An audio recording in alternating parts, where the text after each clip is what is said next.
Well, my picture is a bit frozen, but that's because there are the shortcomings of the software. So we've got this unique session today.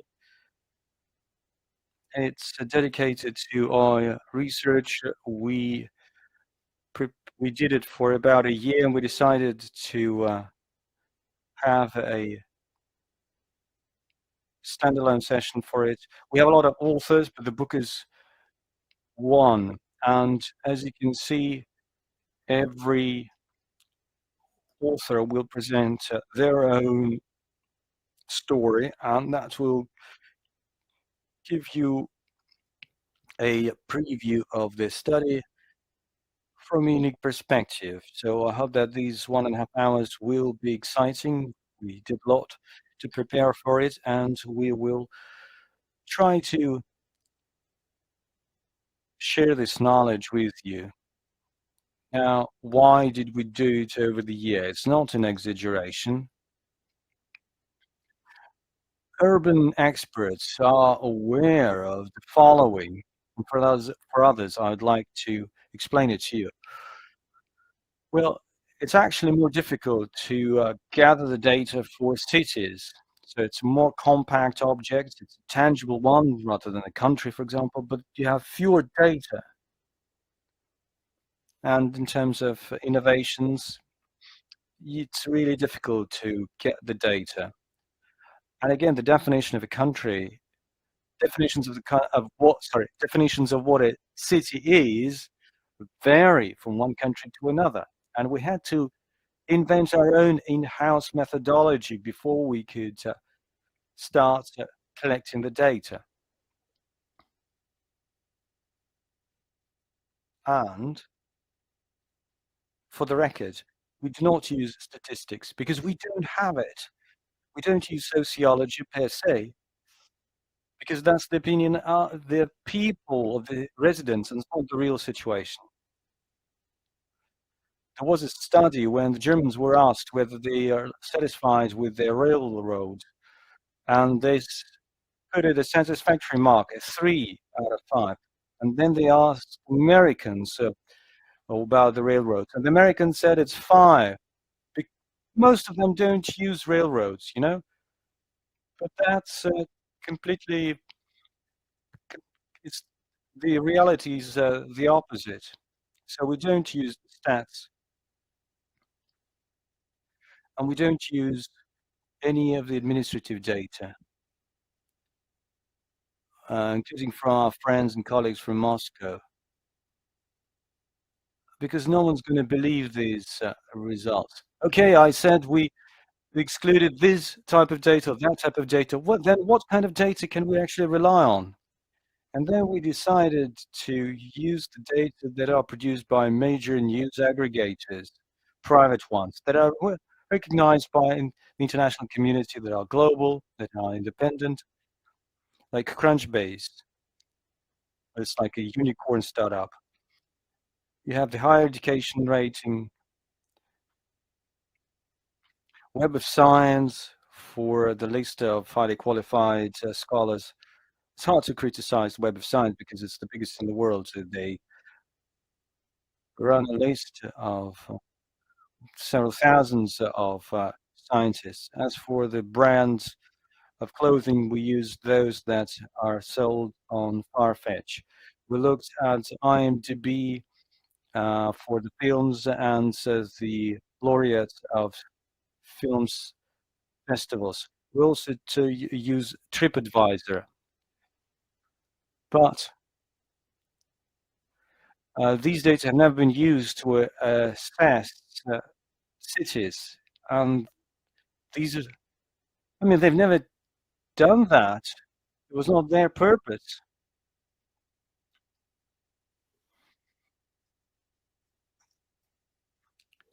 So you have 6,000 highly qualified scientists. You need to take the affiliation for every scholar. There could be several affiliations that represent the organization where they work, and then you need to look which cities they're in.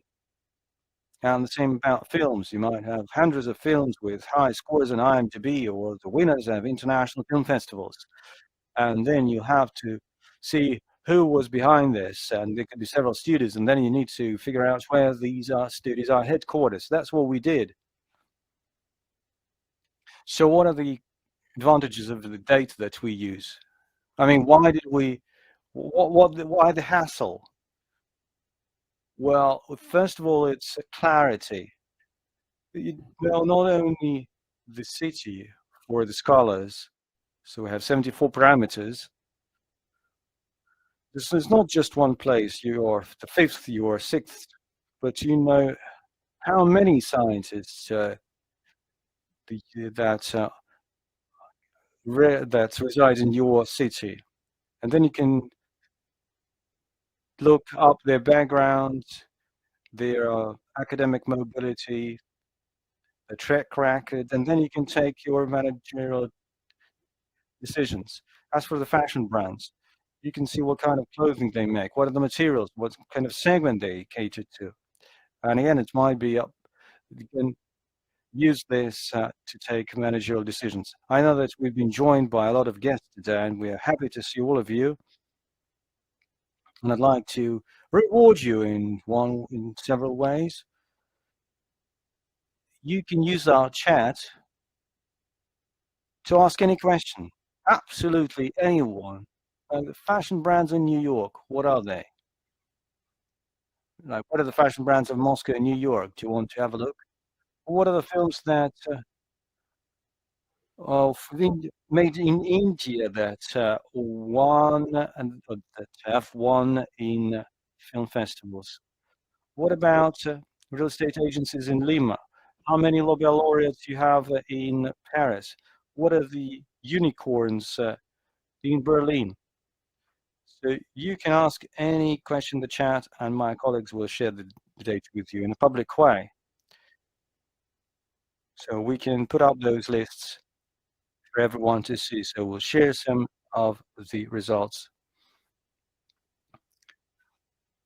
That's one. And number two, at the end, I will put up 3 print copies for you to grab. It's going to be up for grabs. I'm going to ask you several questions, and those who are going to put their answers first, or there will be the winners, and we will send it via mail, or we'll share them with you in another way. So here's the structure to the debate. Kirill will talk about the methodology, and then we'll talk about the results, their findings, and at the end, I'd like to share some of the personal impressions.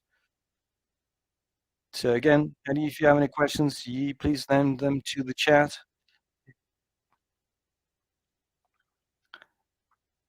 If there are any specific questions, you'll definitely try to answer them straight away. If there are any issues about the methodology or like kind of the mission of the philosophy of the project, then we'll use our voices to talk about it. Now I'd like to ask Kirill Turchev to talk about our methodology. Kirill, over to you. Thank you. Thank you so much, Mr. Kutsenka, for the ambitious start. I hope we're right at the occasion. First of all, congrats to everyone, friends and colleagues. We've done that. We can present the results, the findings of the rating today. We've worked for more than a year, and I'd like to show you the backstage. You know, some say these are unicorns, that's the fashion designer, but let's get a sneak look at what's behind this and how we actually got there. Now, why do we do it? What kind of issues have we faced? There have been so many ratings like smart cities, on whether AI is introduced in specific city. But these are like specific niche stories. And for any manager, you need to have a 360 perspective of your company. And we faced a number of major hurdles. And I know that a lot of teams out there that study cities have been bogged down by these challenges. The first one is lack of statistics. Very often you can grab it out of data on countries or regions. You can go to the OECD website or even the National Statistics Office. However, when we drill down to the level of the cities, we realize that there are no statistics on terms of innovation. But if we want to do the benchmarking for the Russian, US, Chinese, European cities, you can forget about it. It's going to be a dead end. The second big issue that we faced is an understanding of what innovation is. What is the definition of innovation? How do we measure it? And I'm going to share the approach that we use. And third, a city has vague borders. Countries and regions have demarcated, clear-cut borders, but with cities, simply this approach doesn't work. Here's my favorite example. Take Shenzhen, a city in China. It used to be a 30,000 strong fishing village, and now it's one of the world capitals in terms of innovation, with a population of several million people. And the rating revealed that. And when I ask my students, have you heard about this city, Shenzhen? And 95 students have never heard of it. Or they might have heard, but they never really paid attention to it. And when we looked at it, we realized it's an innovation miracle in a way. So we view cities as ecosystems, and many of the researchers, first of all, look at the infrastructure, and city managers view it as like this: these buses, roads, social infrastructure. That's the first thing that comes to mind. But this is just the material representation of it. But innovations are driven by citizens, by institutions, creative industries, designers, startups, scientists with a high level of citation. And we've tried to incorporate all of this in our rating. High-tech innovations, the technology, that always comes to mind when we talk about innovations. Creative industries. We cannot get rid of it because there have been dozens of papers like Richard Florida, who said that one of the major drivers of innovators are in the creative industries. We've tried to capture that, but infrastructure is a must-have in any research, so we looked at that very carefully. Well, it's not the first time, the first try. The first attempt was undertaken a couple of years ago when we issued our 2020 rating, our innovation appeal, and it took us a lot of time to put together those indicators, those metrics. We looked at 200 metrics, looked at the quality of those metrics, and we had to get rid of some of them. And back then we had to stick to that sample of 36 cities. This time our sample is much bigger, and I'll tell you why. This is the structure, the breakdown of the rating. So we have three key pillars: technology, creative industries, and urban environment. We've tried to look at the business, big corporates, some tech giants, and SMEs like the venture capital and startups, and definitely a corporate universities, patents, and publications are also in it. So the structure of innovations, something that the cities create to support these innovators. Well, for creative industries, this time our range is wider. We have music on board and literature. Now we encompass and embrace all the creative industries identified by international classifiers. Evgeny has mentioned fashion, cinema, industrial design, art, and etc. Urban environment. That brings all of us together. We have had a wider perspective here. We are not only looking at physical infrastructures, but also institutional environment. what conditions are there for the doing business, and how high the taxes are, and what shall the cost of living be for an innovator, whether it will be expensive to rent a flat or to have lunch, will he or she have enough places to entertain him or herself. Then comes digital infrastructure. We have measured the internet connection speed, both landline and mobile. Then comes security and safety. What if you're robbed at night or beaten? All in all, in total, we have had 74 parameters. The first two blocks, as Evgeny Sergeyevich has rightly noted, are the global ratings that encompass the world. These are not regional ratings, but they are rather the ones to embrace the world on the scoreboard. 2000 most innovative companies. Then comes Crunchbase, unicorns, Start Higher Education, Shanghai University rating. Nature is a rating of key global research entities. These are rankings in their own fields and subsectors. They encompass the whole of the world, and they're recognized by the expert community. And we have had a lot of hours discussing with cinema and fashion experts and sectorial experts that told us whether this or that source is appropriate or uncalled for. Sometimes an international award or prize, despite having the status of international, still caters mostly to its own kith and kin, which isn't its own nationals. Those we excluded and discarded. So we were determined to have the broadest possible representation. So as a result, for the first two units, technology development and creative industries, we have come up with a list of all the leaders, 22,000 items, all in all, universities, startups, unicorns, technology enterprises, 22,000 of them in total.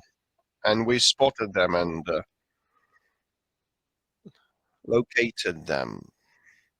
Because any corporation will have a headquarters, a Nobel Prize winner will have a university where he is on payroll or she is on payroll. So we have done this effort, huge effort, and all in all we had 2,769 settlements in 135 countries with at least one technology or creative leader available. Then comes the agglomeration notion. If you gather to think of what San Francisco, Los Angeles is, it's going to be a small patch of land. You know, in this country, if it is an urban district, you know, it must be urbanized and with borders and densely populated. But unfortunately, it is not the case in many countries, like in China. It is already not the case in Europe and in America. And we tried to make an allowance for all of that because agglomerations have no borders. Administrative borders and lines do not matter for them. So here we have three key approaches, like this functional urban areas, which is the OECD approach. They subdivide them for their own member states. They put together all the cities and their statistical lists, but there are also countries outside the OECD. There are countries that single out agglomerations as a governance unit with an administration available, and they make full lists of agglomerations with municipalities that They include, thank you, Brazil, South Africa, and India, though in some nations it was not possible. For those, we used open sources or available studies of agglomerations. There are groups of scientists that study the density of population in different countries, and they detect the borders of settlements. All in all, that was reduced down to 793 agglomerations as a result of our pre-selection.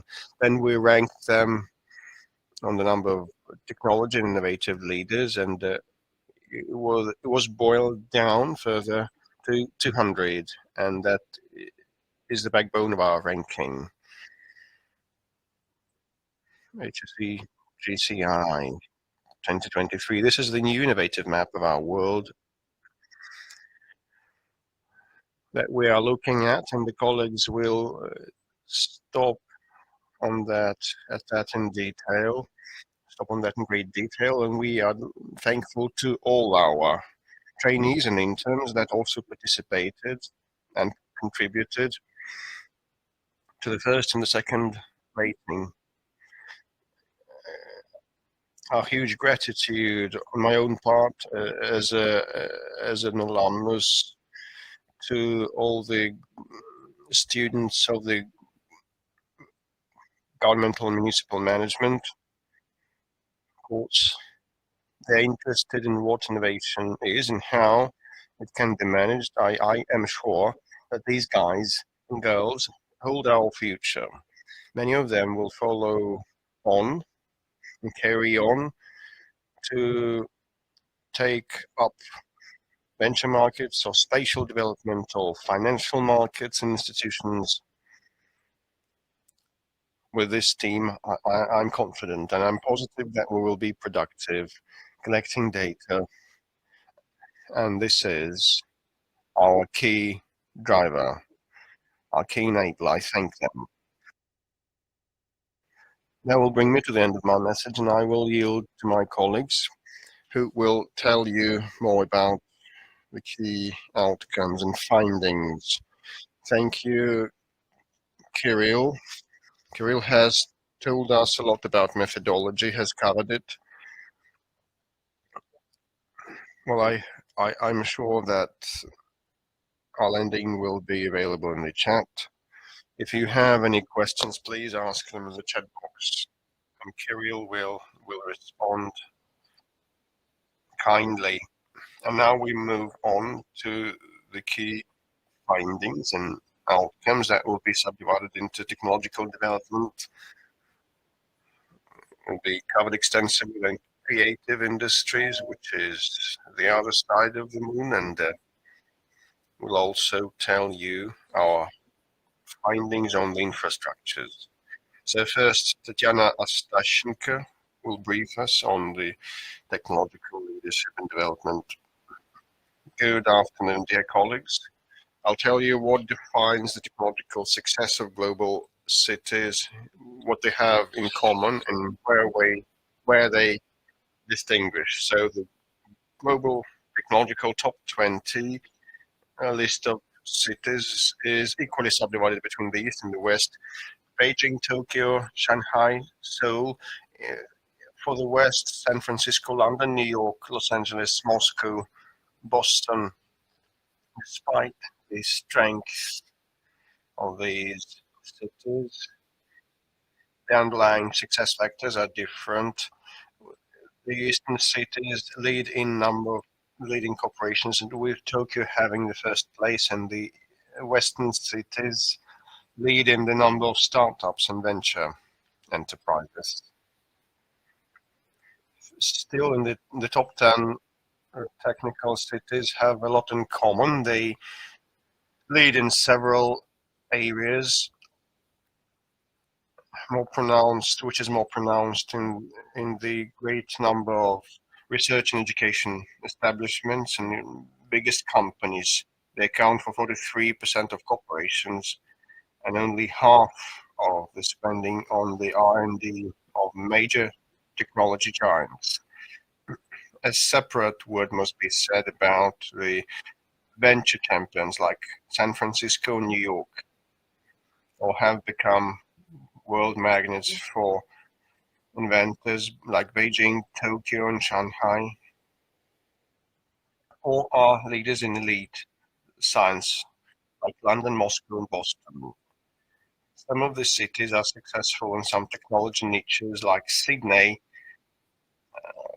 has a lot of appeal of its education system for foreign students, and Barcelona has a lot of technology parks and co-working and infrastructure facilities. So a way to the top of the technological podium may be different. It may be a niche-based solution also, but there is something which is a prerequisite for the image of an innovation leader, which is the presence of globally renowned universities. We have found out that in 199 out of 200 cities in the ranking have at least one world-class university. Though the global technology poles like Tokyo, Seoul, and Moscow have the biggest concentration of universities, even small cities beyond 500,000 of residents have something to be proud of, like the Dutch city of Leiden is known across the Europe, and 60 Nobel Prize winners are its graduates, and Tsukuba, a city in Japan, is connected with 3 Nobel Prize winners, and 2 of them headed that university at different times. So having this university on board is a backbone of fundamental appeal for many cities. The nature of research activities of the cities also is something to be mentioned, and Chinese and American cities are most distinguishable. China has reached a lot of scale in publishing articles. The publication activity of Beijing is 2.5 times higher than that of its Western competitor, Washington. It seems on the face of it that the Chinese cities lead because of the high population figures. It's not only that, I must say, the huge involvement of Chinese nationals and people in science also matters a lot. The United States cities lag behind, but still they have been able to attract the brightest and lure in the brightest and foremost representatives of science. The American top 15 countries account for 22% of highly quoted scientists and 35% of laureates of the Nobel and Fields Prizes. And the Indian cities have a special position, a special standing because of the venture industry achievements. So I'll tell you how the venture business became part of their national industry now. In India, they have 3 main venture magnets, which are Delhi, Mumbai, and Bangalore. All in all, they account for 40% of all the startups and 64% of all the unicorns of that country. Each of these cities has been successful. Like Delhi has made it into the top 10 world cities on startups, and Bangalore on unicorns, and Mumbai ranks 5th in terms of business angels numerical value and venture investment volume. An important milestone was the launch of a Startup India program back in 2016 that allowed companies with an official status of a startup to receive some of the benefits, like the tax benefits, corporate profit, tax exemption for 3 years, and the fast track patent application procedure, and other perks. So a very good solution to raise the awareness of the residents was India Yatravan project, which is a minibus that goes around the country in search of the best business ideas. And by 2020, this startup tour encompassed 236 districts of the country. 78,000 of startups were able to present and pitch their ideas, and around 1,500 of them were pre-selected. And the cities compete for the venture throne between themselves, and Delhi startups enjoy a lot of financial incentives. Apart from that, the Indian capital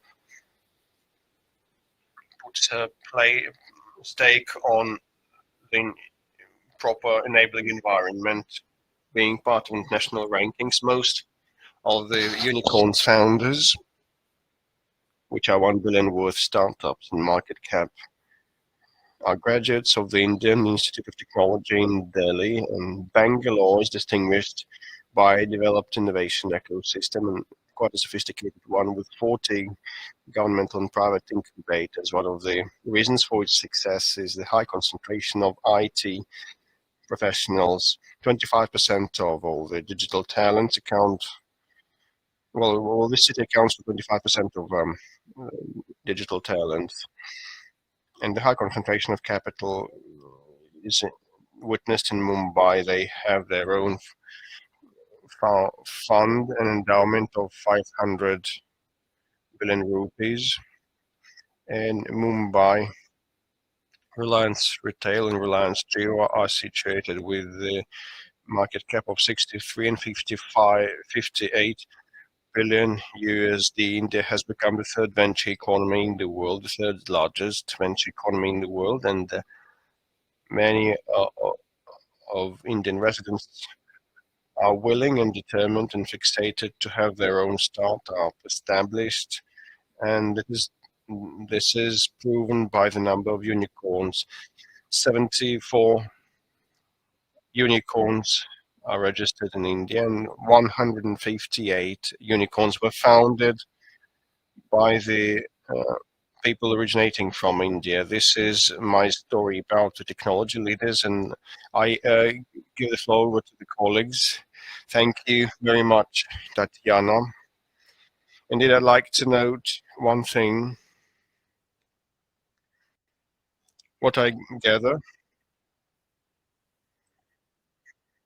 is what we need to do to have a better grasp of that, of our rating.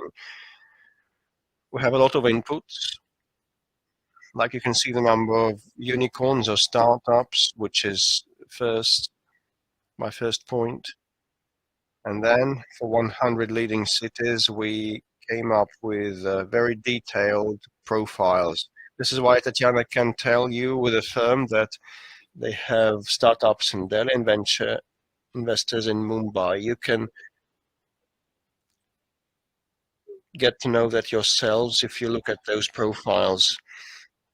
So we have a rating system for each of the parameters, which is number 2. Number 3, we have prepared success stories. Why has Tatiana focused on India? We definitely have a lot of interest in China, India, Australia, Latin America, and other countries. India definitely astounded us by the rapid pace of its change. And it's irreversible, I think, in the positive sense. They are moving across the track of a startup movement, and it is, on the level of the Prime Minister. And there are many buses going around the country. They arouse people there, and they offer them a good perspective in technology, entrepreneurship, and we definitely were astonished by that. And we have 13 such case studies available. It's not about a success story merely. It's also about possible ways forward, some recommendations, some things that can be extrapolated worldwide in Russia, Africa, or Latin America. Definitely, they try to look and copy each other's best practices. So I think that case studies are useful. Ekaterina Streltsova, chief expert on patent and publications analysis. I want to jump ahead and say, as a clarification, that is like patents and publications are like Adam and Eve. If you look at the GII, Global Innovation Index, which is the most authoritative index. It's national, it's WIPO-led and managed, and it has a special section on agglomerations. It has only two parameters there, patents and publications. So if we want to stay within these arrays, okay, but we cannot go farther. So, but still wanted to make a step further, enriching our database. That led to the appearance of our study. But definitely the patents are the cornerstone. And on our own, on a standalone basis, we use international databases to make a map of patents and publications. And we have our own approach to agglomerations. Our proprietary outcomes and findings are different from that ranking of WIPO. Thank you very much. Yevgeny has saved some of my time, so I may skip the introduction. Indeed, in our first ranking, we have been paying a lot of heed to publication and patent activities of the cities, gazettes, assessed together how efficient their academic and scientific activity is, which actually is the basis for innovation activity. We wanted to compile a database of publications and patent applications by cities, and it is quite an effort, I'd say, but it's worth it. Specifically, analyzing the data arrays, we have found out that in our sampling, some of the cities are there with which it's hard to compete on patent and publications. We saw that in top 10 leading cities on publications account for one-fifth of global publications in the analyzed time span. With patents, it's even higher. The concentration is even higher. The top 10 patent leaders account for 30% of the global flow of patented invention. And the top 10 cities, all them are in China. And we know why. It is the S&T policies that China has been pursuing for quite a while, with very targeted reliance on patent activities. So on national and regional and municipal levels, they implemented measures to support patent activity. It's not only reimbursing the costs or providing tax benefits, but also providing specialized status and special payouts to them that allowed Chinese cities to attain height. We expect a lull in near future. China is reconfiguring itself, and the new target it has is not the quantitative patent parameter, but rather the qualitative levels, all the solutions that they come up with. But in the current ratings on patent activities, they have the dominance and the lead. Analyzing the patents and publications, we asked ourselves whether anyone can be successful in both categories, perform well in published scientific efforts put on paper, and be able to come up with new technological solutions at the same time. So we gathered that the only proper answer is it depends. Actually, it varies a lot. There are cities that have the lead in both. They have a lot of publications and they have a lot of patents. In top 10, there are 4 such twin cities, like Beijing, ranking number 1 on scientific publications and number 5 on patent applications by its residents to the national and international patent bodies. Quite frequently, high patent activity is combined with low publications activity. So there may be some focus on applied technological solutions, and this situation is typical for a number of Chinese cities for a number of reasons I have mentioned. And well, besides, we can often witness that in American cities that are industrial centers and magnets with headquarters of major corporations. An example to cite is Detroit, that ranks 35th on patent activities, ranking relatively high. Still, it ranks 145th on publications. So we gather that this tilt towards applied solutions is because they have a lot of machine engineering, like General Motors is headquartered there, and Ford and Chrysler are in the suburbs, with many other following. The reverse situation is when we can see the prevalence of publications and the patents trail. It is more typical for European countries, including Moscow. Like Moscow in our ranking ranks 10th on publication activity and 26th on patent applications for inventions. We can see a gap, though it is not huge. Still, there are cities in our sampling and agglomerations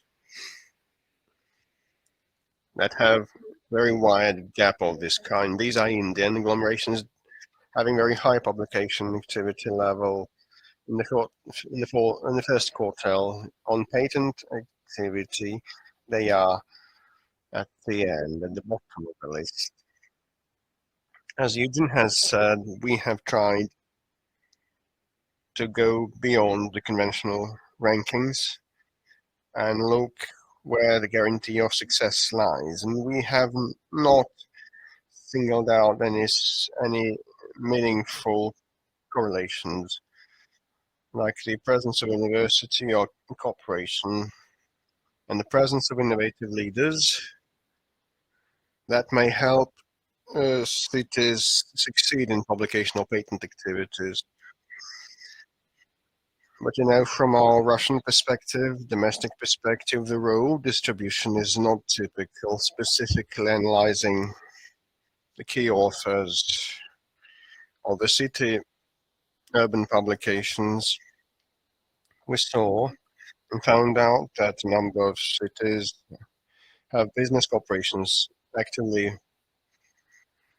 publishing in journals, which is quite exotic for this country, but not exotic global. Like Microsoft in 2019-2021 published 19,000 papers in scientific journals.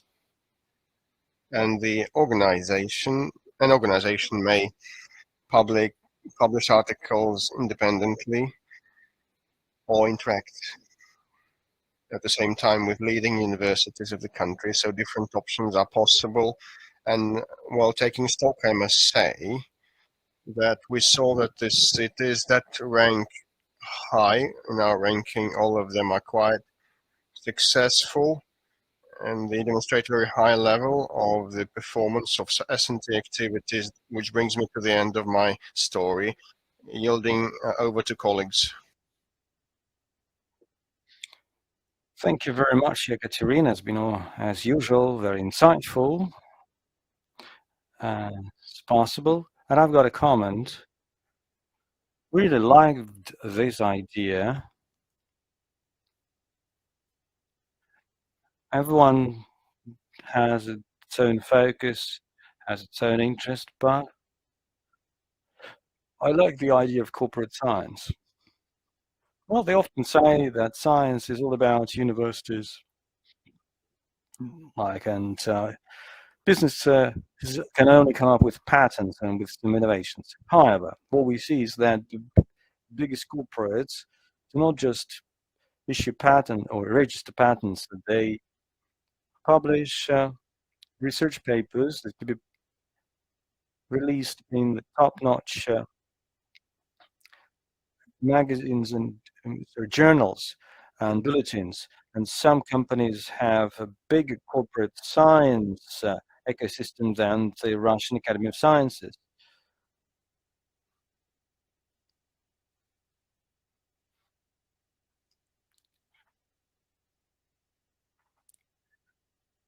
And there's a report on science by UNESCO, which is issued every 5 years. And we saw a pivot by the corporate sector towards fundamental research. They identified it in Switzerland and the US, and they thought it's going to be a global trend. Space. It used to be a public sector area,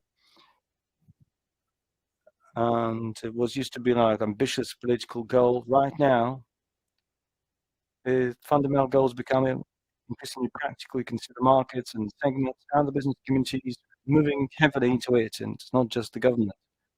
That's number one. So we believe that's quite a good lesson for the cities, for the business community, for the innovators, and the key takeaway for them. And second, mass versus egalitarian science. Science for the masses or for the elite. In terms of patents and publications, China cannot be beaten.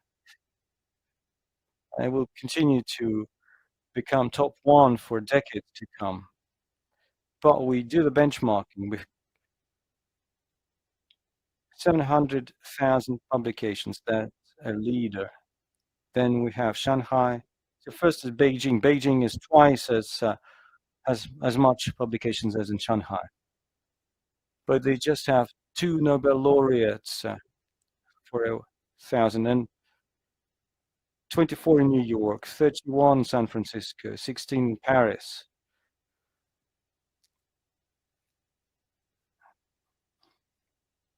It's page 93. So sometimes they take it using the sheer volume of publications, but this is about the quantity, and others are more about the quality.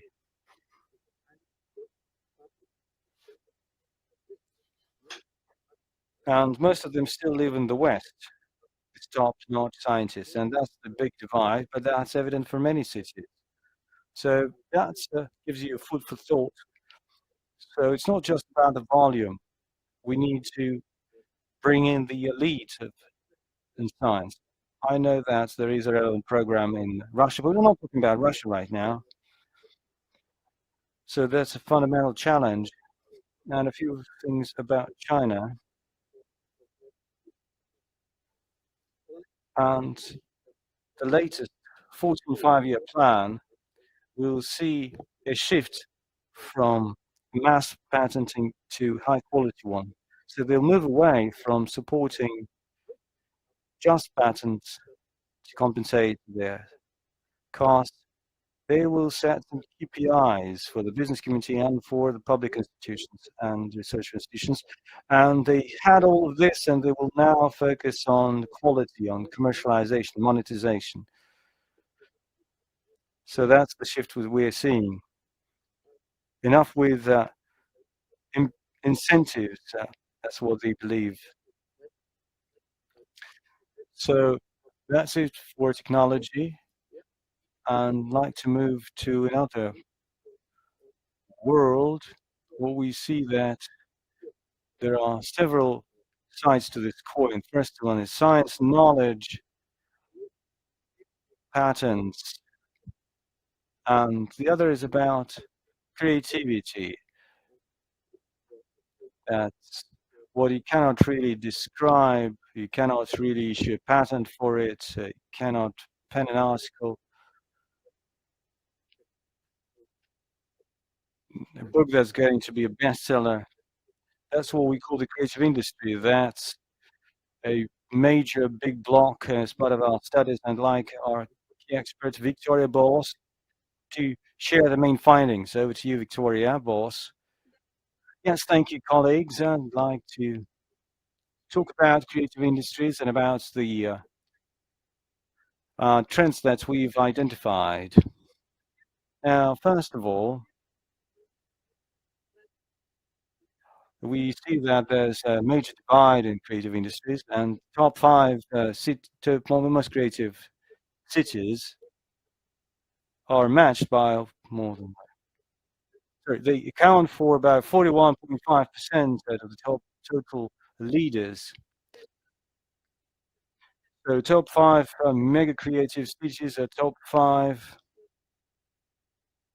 and with at least five creative industries: Los Angeles, Paris, Tokyo, New York. Why are these cities the buzz? Because they used to set the major trends in spearheading those industries. New York was the birth of international architecture, and Los Angeles, LA, is home to the film industry. It's their home after New York. That's where the film industry became that resonant, that prominent. So this inequality, I mean, these figures could be treated as inequality, but we believe that it's a kind of a mega leadership, more about mega leadership and mega creativity. It's not, doesn't mean that these cities are lower. It means that these cities are just absolute benchmarks. They have set the highest bar in terms of creativity, and each of them is a specific case study. And another interesting trend that we have identified is that these leaders can indeed be lured by the administrative status, and capitals boast twice as many creative leaders as in ordinary cities. So the status of the capital is indeed a magnet. That's about architecture, animation, and literature. Why is that? That's the question we asked. And one of the interpretations is that for films, animation, and architecture, I mean, these are investment-intensive projects and they need the state support. And when you are located over there, it means that you're closer to political elites who take those decisions on whether to provide you with the support or not. And moving away from mega leaders to a different world, we can see that, yes, indeed, among top 50 cities in terms of creative industries, 80%, 40 out of 50 are located in the OECD. But there could be other cities, so with a booming economy, with emerging economies. 22 of the cities are located in China, 6 in South America, and 4 in Africa. Well, definitely, maybe their figures are not as prominent as in the top 5. We can see that the mega leaders can lead in 4 or 5 creative categories. But if we talk about the best of the best in those cities, we have the top 3, top 2, or top 10 for 1 or 2 industries. But Shenzhen is absolutely in top 1 in terms of industrial design. Fashion is booming in Hong Kong and Shanghai, which used to be just factories. Right now, the trendsetters, and Lima, Istanbul are 3 and 5 in ad and PR. It's so surprising to see Latin America leading in this industry. Advertising, narrative, outdoor advertising in Latin America is a world of its own and a separate creative school in itself. And it's largely went unnoticed for the big part of the start of the century, and we can now identify it. Another finding is that artists should not be hungry. That's a we have always known the the elite in a creative community as someone who's always torn apart by some internal conflicts, is always hungry. That's the image that we saw from literature in between the two world wars. But it's very much a myth. In most of the cities where creative industries are thriving, the level of average pay is quite high. And if we are to visualize it, then the average level is, well, the starting level is Spain, Italy. So it's quite close to the European average. Staying with the economy, we are economists, we were interested in how you monetize all of this. 6 out of 10 cities, in terms of the level of creative industries, overlap with the top 6 in terms of venture capital.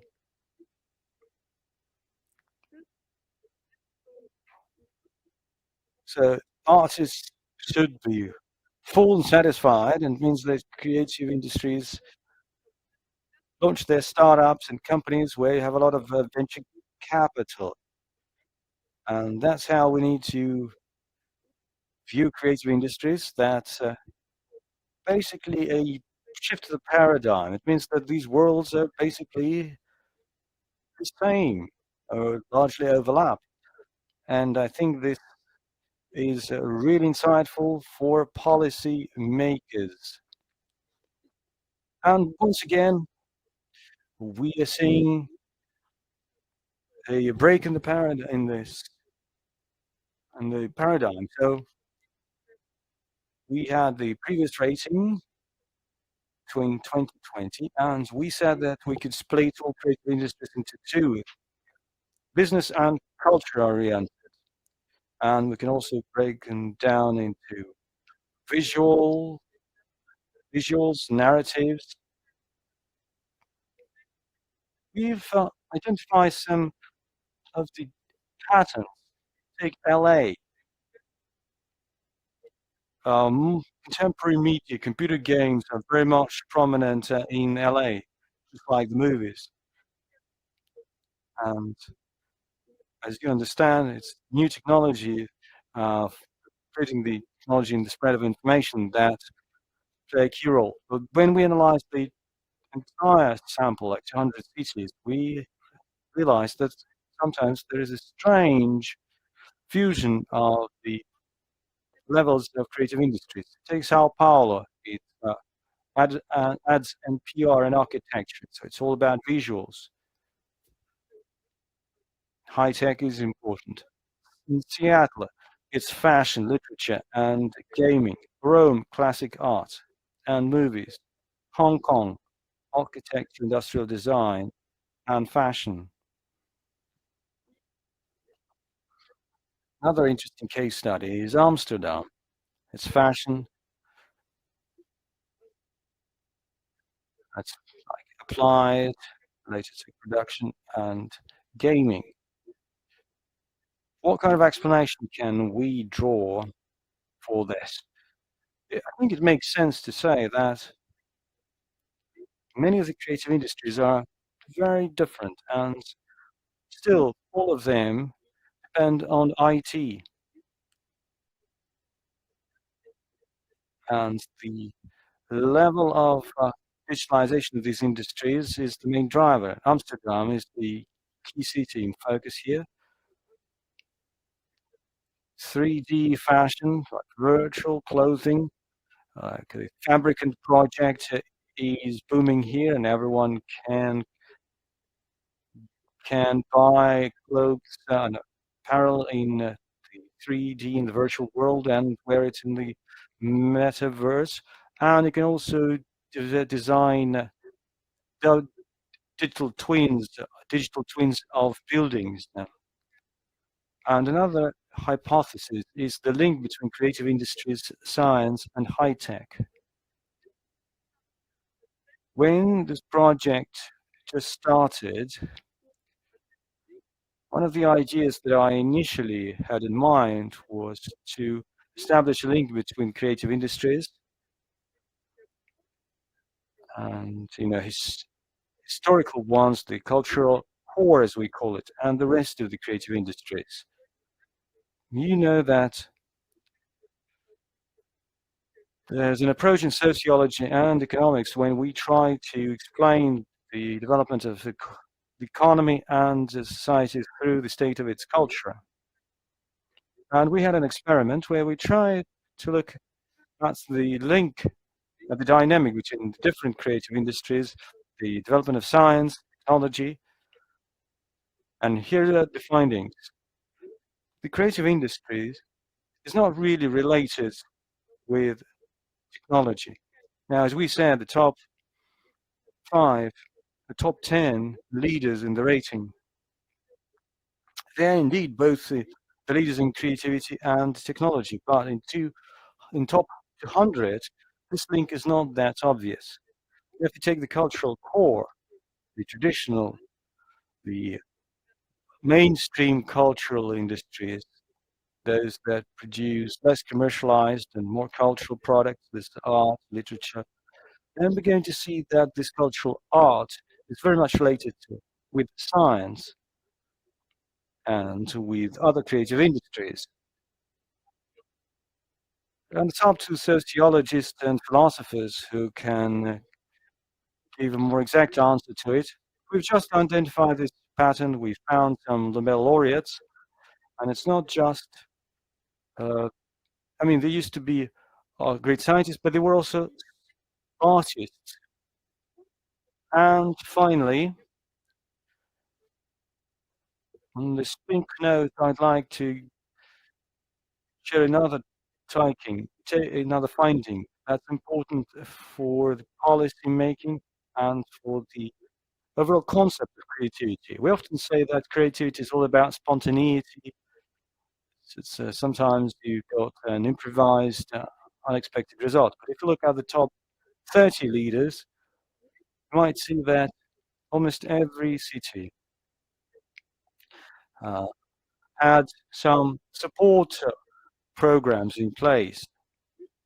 And there were times when there was an outburst, a spike in creativity. And it happened according to like an algorithm. And it's the business community, the public sector, and the creative industries who took part in it. It was like a synergy. And it's really difficult to drive success in creative industries without a systemic approach. I'd like to give you the example of Seoul, saying that it's like a creative miracle, but there are 5 interesting facts. Well, first, this all began in the 1990s, and the government drove this growth, and there was a department that helped to translate Korean songs into Chinese language and to the Japanese language, and they even localized the visual identity of those albums. Well, I'm sure you've seen those K-pop stars, the young creative people, but since 14 they are engaged in hard work and they view this as work, as labor, as something systemic. Since 14 they start getting education in this, and they do this lifelong learning. And third, they have their own marketing strategies.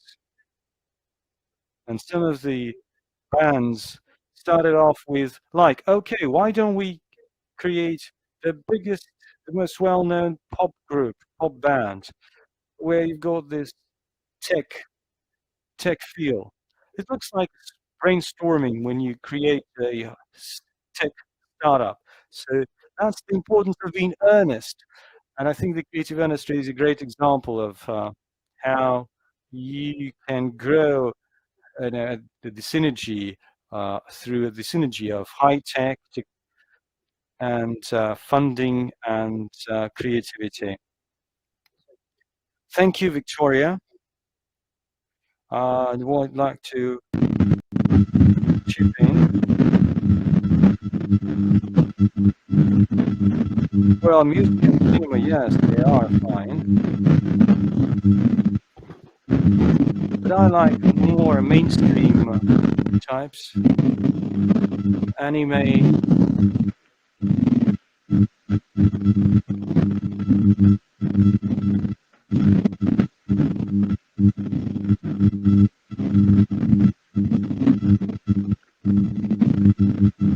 Well, gaming really took off.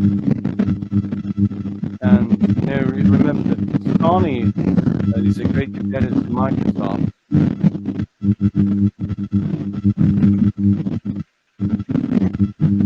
And they have those exclusive Japanese games. And they have this touch to it, Japanese touch to it. And that's why they became their advantage. And definitely gaming is part of it. I really like it.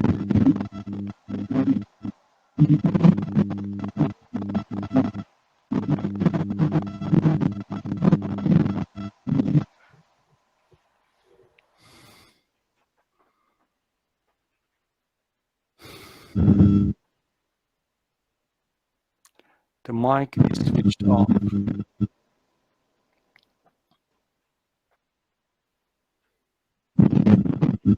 We have some issues with the microphone.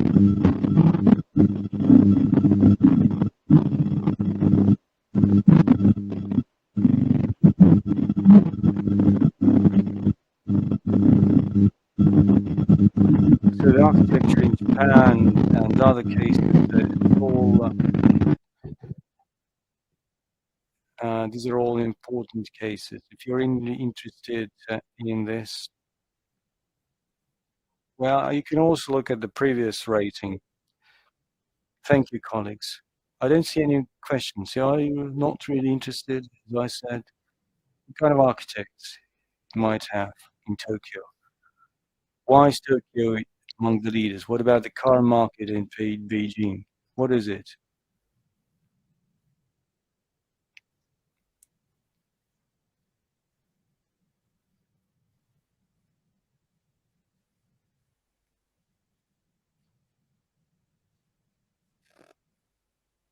And now we move to Mr. Snegiryov. Alexander Snegiryov. Да, Евгений, спасибо. Yes, Evgeny. Дорогие коллеги, рад вас приветствовать.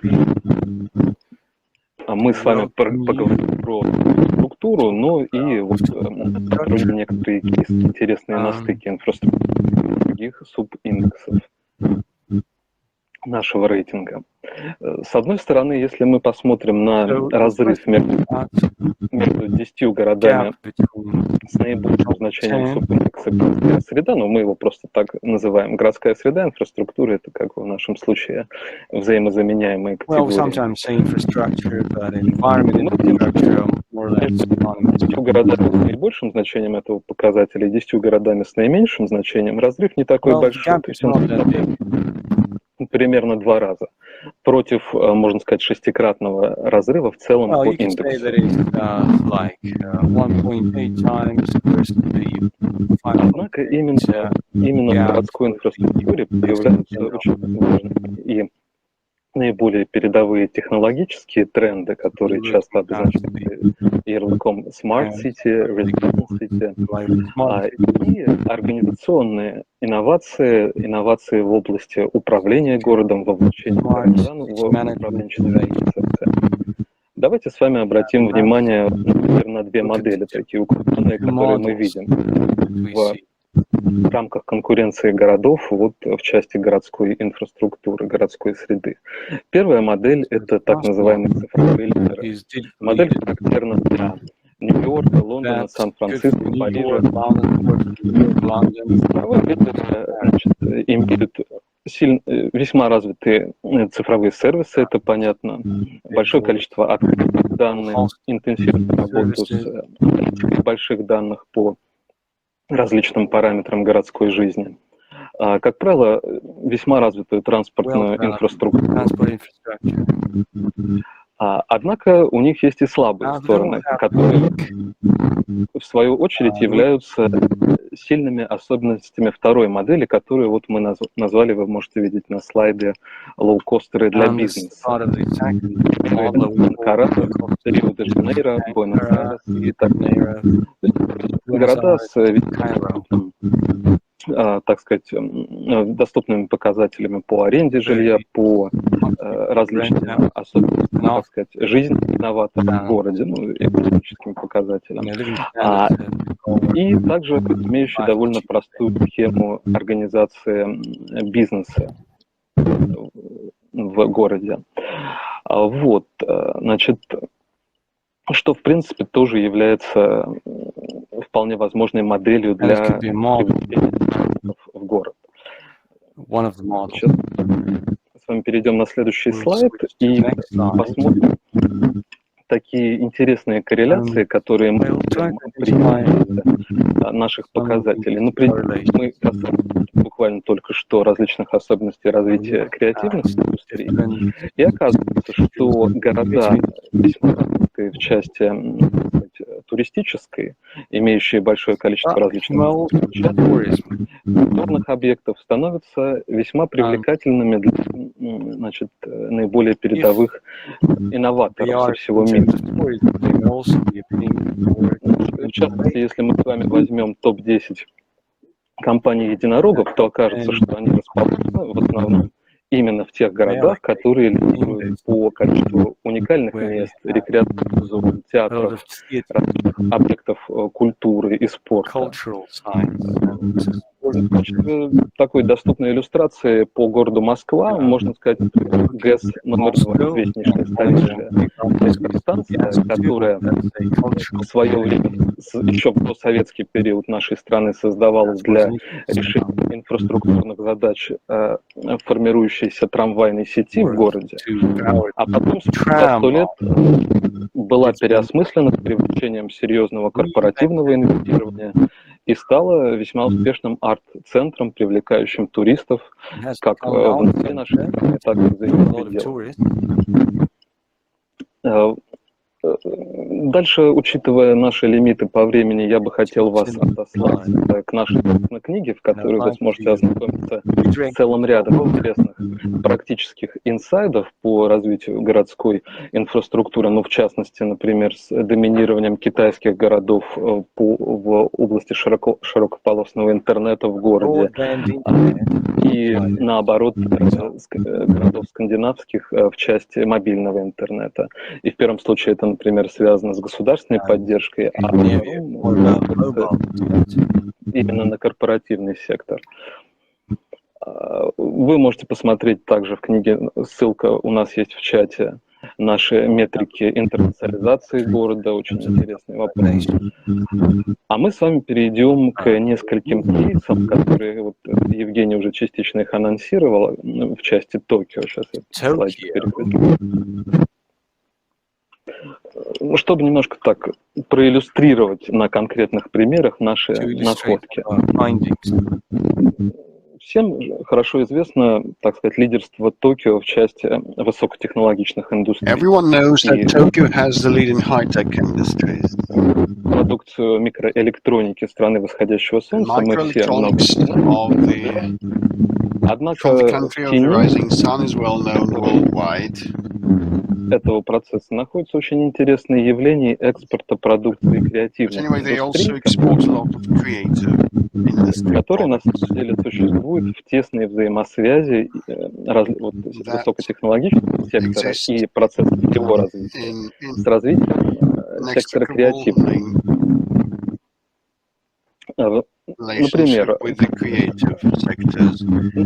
Например, в 80-х годах, когда в Токио, в Японии происходил экономический бум, широкое распространение было цифровой электроники, and the игровые house консоли. appliances and game consoles, И был STVs, сформирован запрос на интересный творческий контент, were как quite сейчас мы это common. называем, да?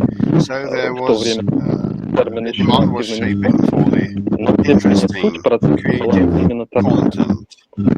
В свою очередь в Японии уже существовала развитая мультипликация, In то, что мы Japan, сейчас называем аниме, the которая, cartoon с одной стороны, animation was quite в sophisticated какой-то already степени at that time. ориентировалась на зарубежные аналоги Walt Disney, да, They мы definitely об looked up этом, to Walt Disney но в то же время приносила очень важный национальный колорит, with national создавая любопытные peculiarities образы. Как следствие, у and нас получилось, что у нас idiosyncrasy. значит, запрос со стороны продукции высокотехнологичных индустрий на So определенный творческий контент, the который high-tech industries showed demand за счет for creative симбиоза content, с and there креативным was a сектором symbiosis внутри городских пространств города with the Токио. creative sector inside urban spaces of Tokyo.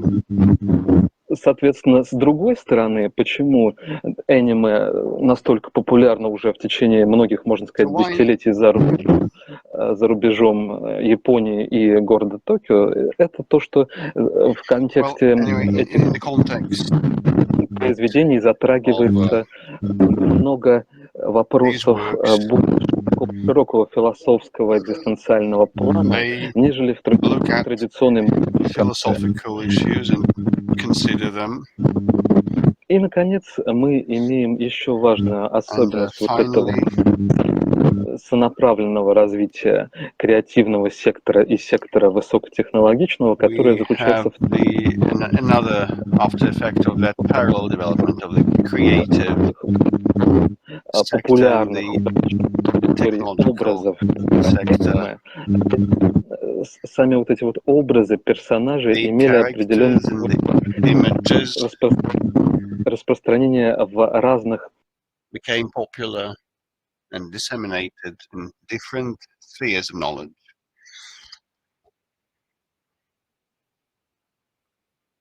Some character may migrate from cartoons to games and vice versa. This is a marketing mix as a consequence.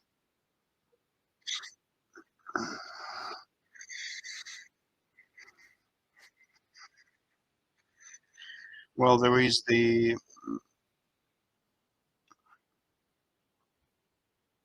mutually reinforcing trend and relationship between technology and creative sectors.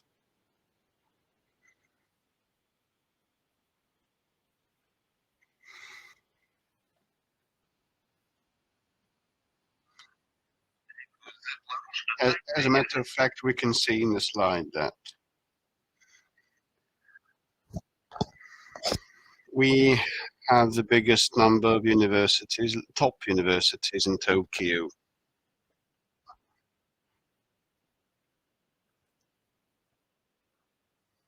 Though Tokyo doesn't have the lead on the number of foreign students. Surprisingly, Australian universities have this lead. And we move to the second tenet of this section, academic mobility and ecosystem.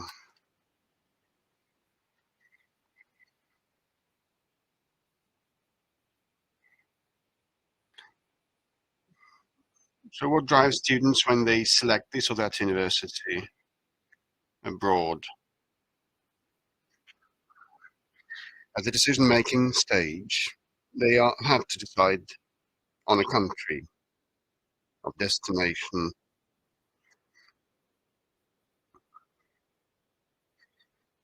And later on,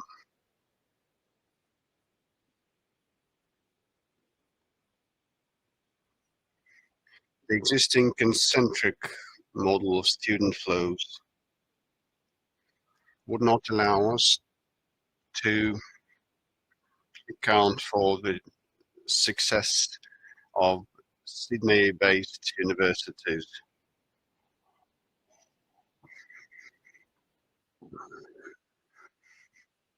placing them on this second and third place.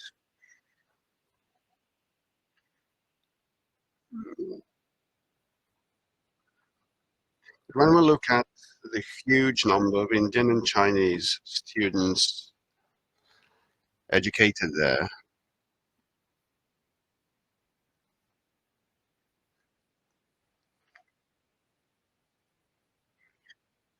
we may infer that probably they are appealed and attracted by some customized educational options. However,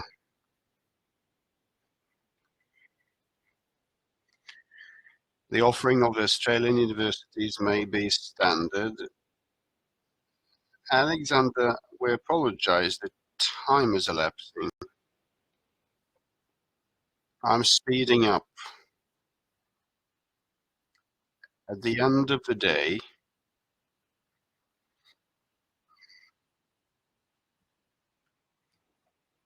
the key aspect of the Australian universities appeal is the flexibility.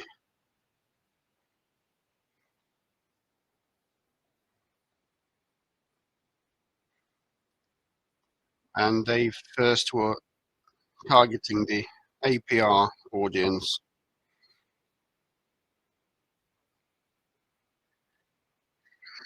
But later, they expanded their target audience to the rest of the world. With the help of the visa system, Alexander, I apologize, the time is running out, and we still have another third part to run.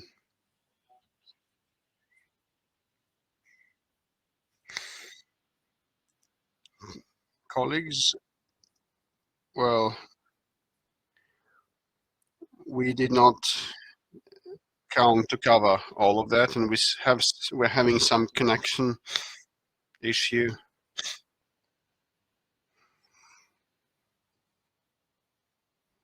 It's probably the failure of the webinar software. Now let me yield to Yekaterina Ivanova. We have 3 units: technology, creative environment, and here we have a quick word to say about another important topic. Very good afternoon, dear colleagues. Can you hear me loud and clear? So I'm the final speaker to tell you about different aspects of the rating. In the first chapter, we rank cities on the integrated, comprehensive and composite index of innovation attractiveness, and the conclusions that we made can be of 2 groups. The first may be described in the superlative terms like super, sublime, like the super high concentration of talents in different cities and the maximum rate of diversification. Against the backdrop of this super mobility, Catherine, will you leave your slides yourself? And as a response to this super concentration, super mobility and differentiation, a new round of competition begins to attract the best of the best. So cities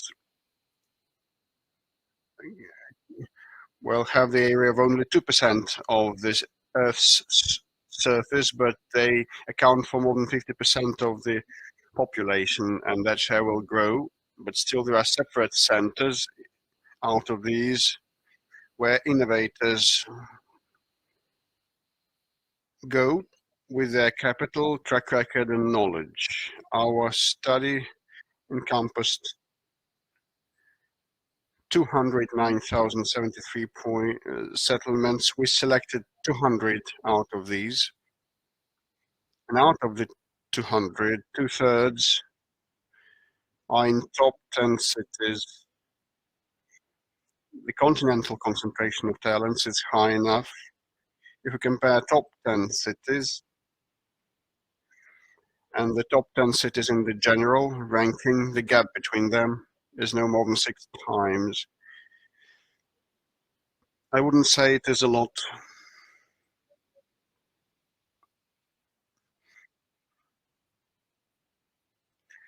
Because it levels the differences and mitigates that.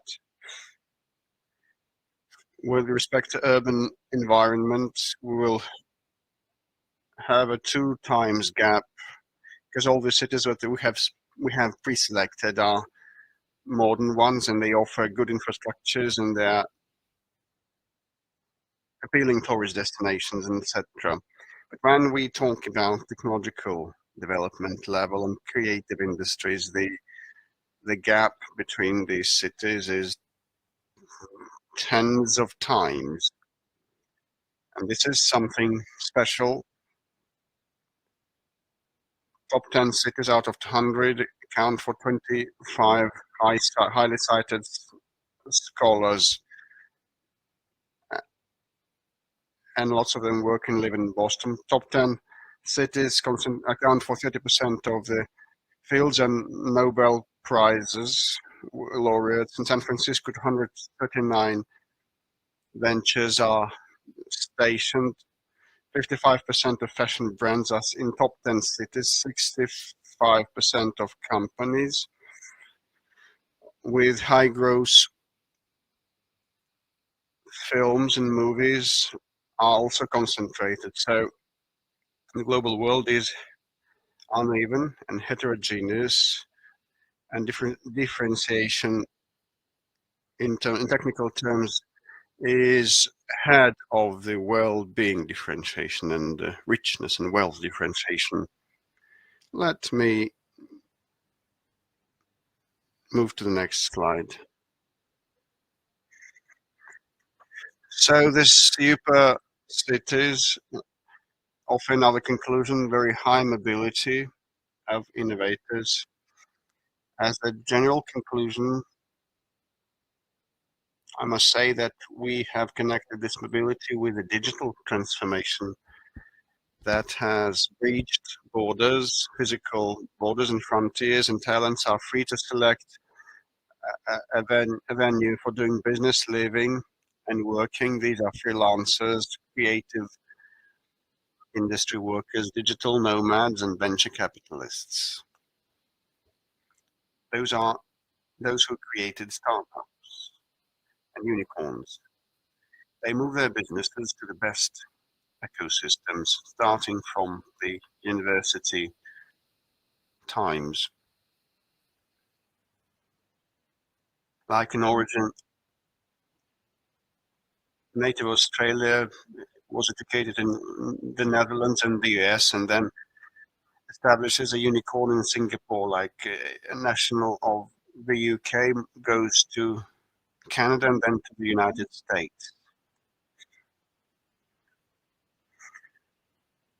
So today we're seeing the new trends in the economy after the COVID pandemic, and the remote work and relocation are quite frequent nowadays, and the nomads are less pegged to a specific city.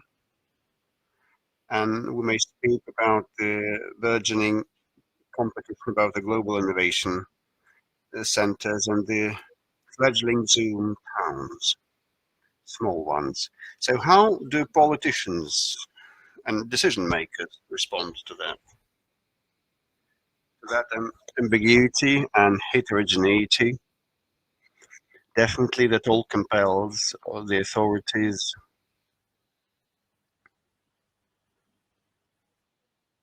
to reconsider and revisit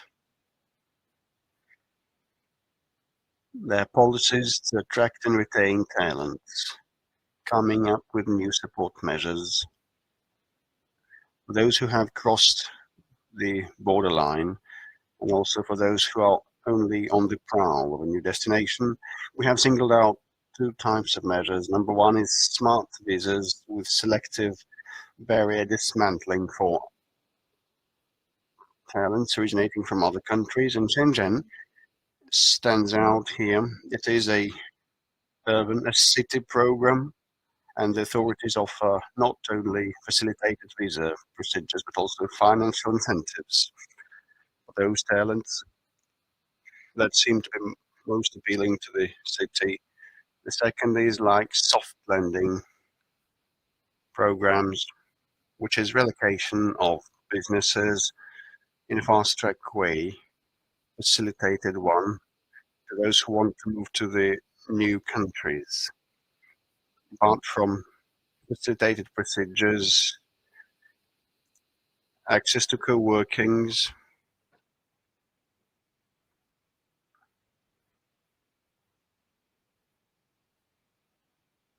and we must definitely make a special mention of the leader of the rating, which is London,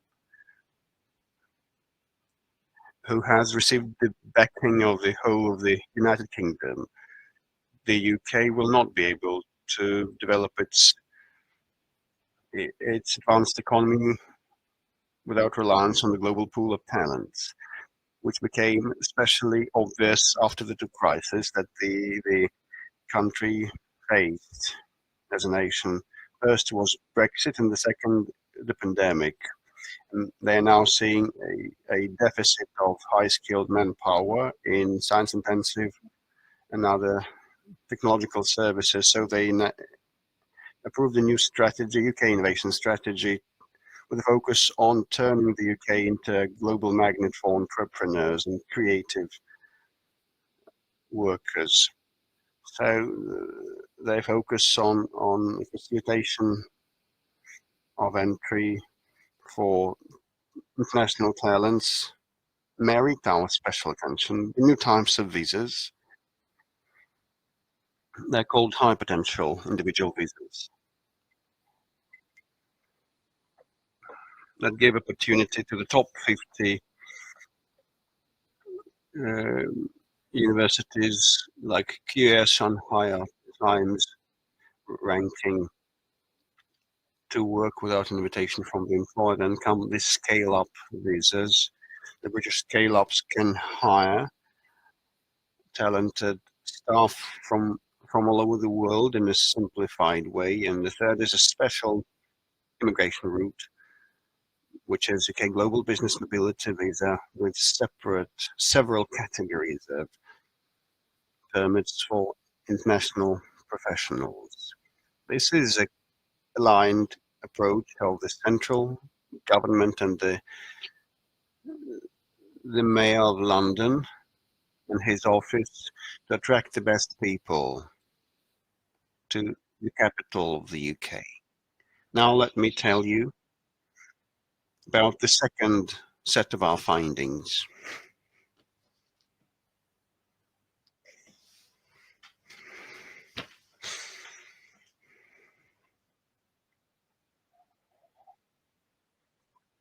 Probably I'm encroaching on someone else's territory. So the second block of units is like the niche leadership. Our studies focused on identifying the cream of the crop, the best high-tech and creative people, and the highest concentrations thereof are in big cities, in rich countries. London has 1,051 leader in innovation economy. In New York has 1,173 leaders, but if we compare the overall population, numerical value, and the number of leaders, we will definitely discover a new group of cities with the highest density of innovative leaders. The talented efficiency cities, we call them. 7 out of top 10 are in the second 100 of our ranking. Like Rochester ranks 191st. They have low population values, like 750,000 people. But if we exclude Boston and Munich, we'll have fewer competitors. So the highest density cities have a lot of universities, renowned ones, Cambridge, Harvard, and Rochester University, ranking 191st with a medical scientific college, leading life sciences, or Ithaca with a Cornell University, part of the Ivy League, or the Colorado University. And Tom Manietis is one of its graduates in Boulder, a microbiologist of Greek origin with the highest citation rate. So the universities acted as a core for the breeding ground that facilitated business and creative industries development. Like, let's take Boston, that has the biggest number of Nobel Prize laureates, 7th and 8th place on the startups and unicorns number. Or Munich, which is in top 3 leaders of opera singers, or number 4 in industrial design. So the continuation of that conclusion is the fact that the global world is definitely rapidly changing and it's heterogeneous, but at the same time, each city in this world has a chance to assume innovation leadership, like Shenzhen, number 1 in industrial design, and Lima, number 1 in efficient advertising agencies. Bangalore, Delhi, and Mumbai, new star supernovas of the venture business, and fashion leaders like Milan, Columbus, Shanghai, Hong Kong, or the cinema stars and factories like Brussels, Mumbai, and Amsterdam and Madrid. They trail the leaders in their respective sectors, but still we believe that their success stories must be known to the rest of the world to inspire those cities that are only searching for their place on the innovation map. And we aspire to Shakespeare here, saying that this is a huge world with a lot of with galore of cities. Thank you very much.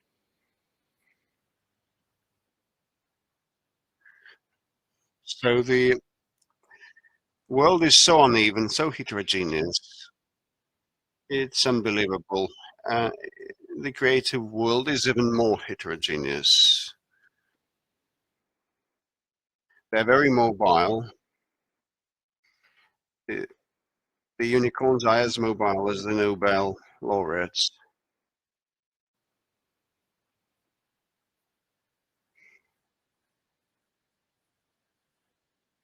And definitely that gives a rush of cities.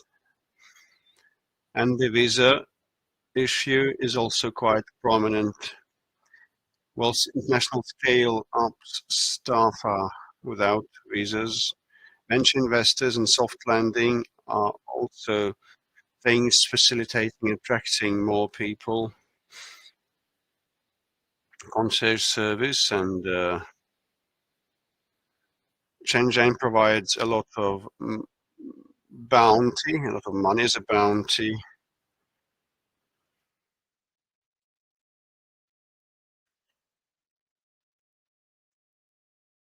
Well, anyway, the Living Lab in Moscow is also another support measure, and you can pursue other things. We see that it is so important, and there will be competition for talents. Well, you may lose that battle, and you will have your roads length and your infrastructure facilities, but you will not have enough people with brains. And the New York is the previous case has a specially designated ombudsman for talent attraction.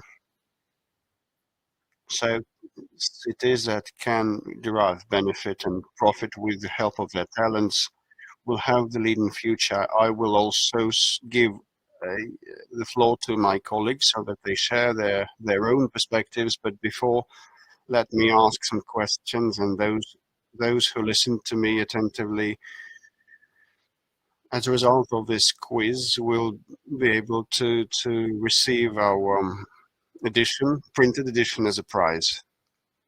So write in the chat box, text in the chat box. The first to answer will receive the atlas, the album. The authors may not respond as well as the employees of HSE. So this may be the question: what percentage of R&D spending of major companies falls on the top 10 cities? Top 10 cities account for what percentage of R&D spending? There was that figure in the slide. Let me word all these questions and then you will have time.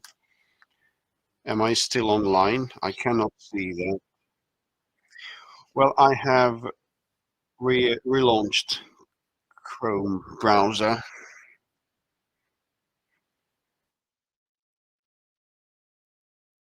Which city ranks number 1 on industrial design leaders? Which city ranks number 1 on industrial design leaders? And another question, which city ranks number 2, following New York, on the number of the most commercially successful modern artists, contemporary artists? So artists, industrial design, and top 10 cities, and the percentage of the R&D spending that they hold globally. So please respond and we'll recap and take stock after we have shared our personal impressions. So no more than 1 or 2 minutes. What your perceptions have been? Tatiana, starting with you. Thank you very much, colleagues. If we speak about impressions, I must say that for the first time, I joined the Innovation Attractiveness rating for the first time. And this is a brand new experience for me. What inspires me most is how the figures become living and vivid in the creative process.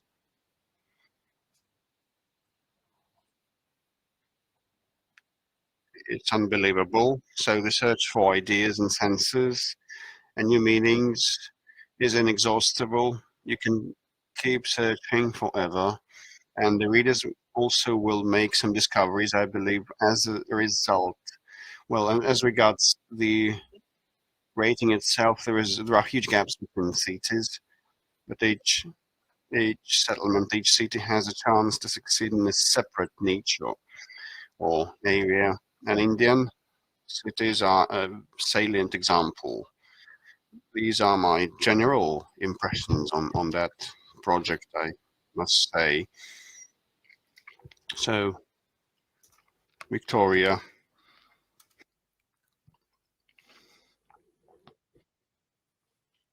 Well, Victoria is away for a second. Fine. Alexander. Yes, well, I first encountered it in the late noughties and joined the Ministry of Education. We were the consumers of those results. And we talked about the mutual recognition of the education certificates. And I think we were able to use most of our talent into this research. I'm sorry, there are technical issues with the sound. and it's difficult for interpreters to interpret everything.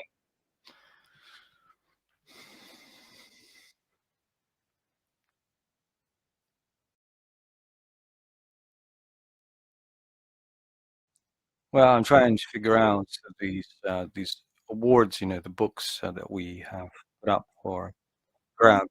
What about Ekaterina Ivanova? For me, this research had two aspects. So it's proprietary research and some such exciting findings. And also it's a publication of a book. And for me, it was so rewarding. You always have these emotions when these figures, broken down in numbers, could be then complemented by an exciting narrative. And I really loved working with the team, editors, translators, proofreaders, those who did the layouts of the book, the designers, the illustrators. And I loved working with all of you, those who were in charge of separate chapters. So I could call up you late in the morning on Sunday if you, for example, had a strange idea, and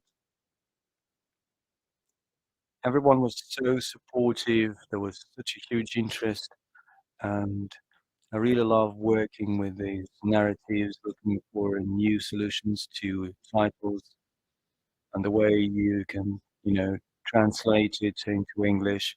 So it was really exciting. I really loved it. I fully agree with you. Well, I concur. I think we now witnessed a golden mine of some nuggets that I'd like to share with you. I love investment, and that's why I'm always looking for new promising companies. And unicorns is such a great topic. So where do these talents go? Where do they migrate? Well, we've got some research on Nobel laureates, but unicorns is something new. Where do they go? Where do they come from? And this article was released just recently.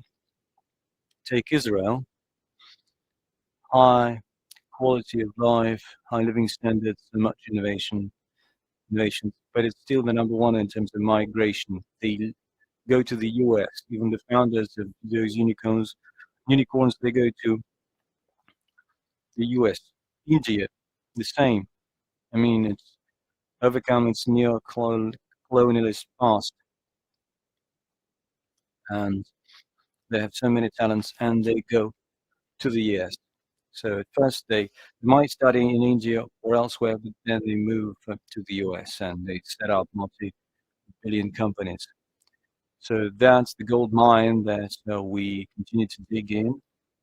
I know that there are a lot of other gold mines for other colleagues, and I think this is really great.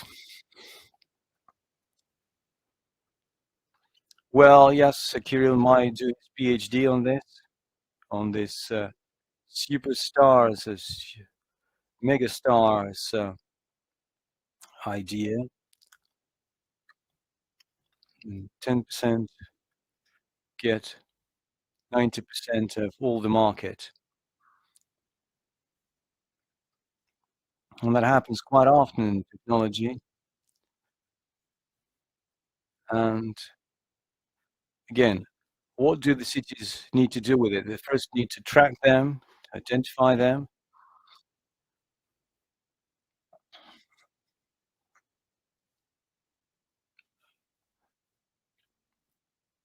And these people, well, regardless of where they are, they're all enjoy mobility, and they say it's New York or London or Milan, in spite of their brand, are associated with this. Like Elon Musk could be associated with LA, but it doesn't mean where he's right now. He's a global entrepreneur. But they still take some location, the location that embodies their idea. We saw another story here when officials could become ambassadors.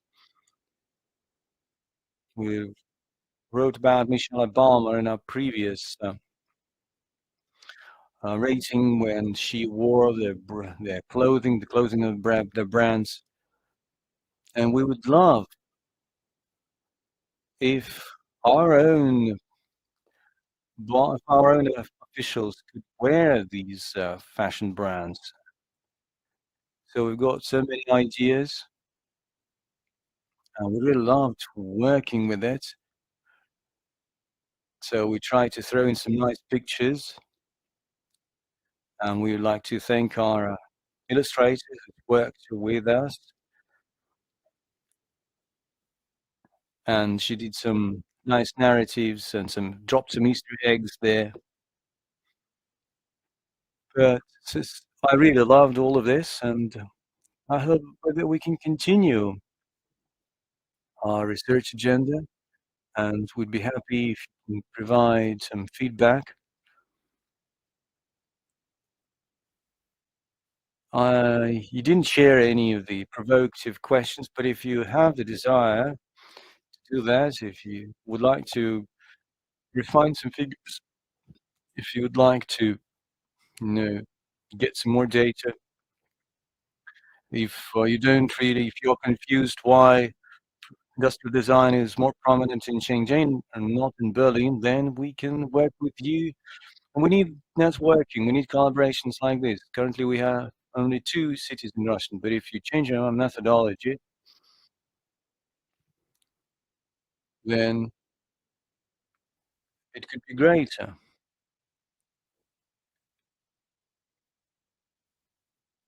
And I'm sure that we can reach out to other regions and cities, and I hope that our stories will not be viewed as, well, it's not about us, it's some ethicist things. Well, Nobel laureates might be an egalitarian thing, but there might be other stories,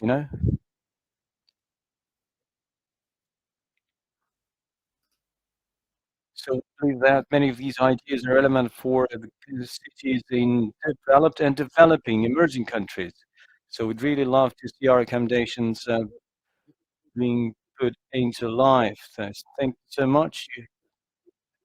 So we have Irina Borisova, Irina Fomina, I'm sorry, Alina Tsapenko, correct? Maria Dudkina,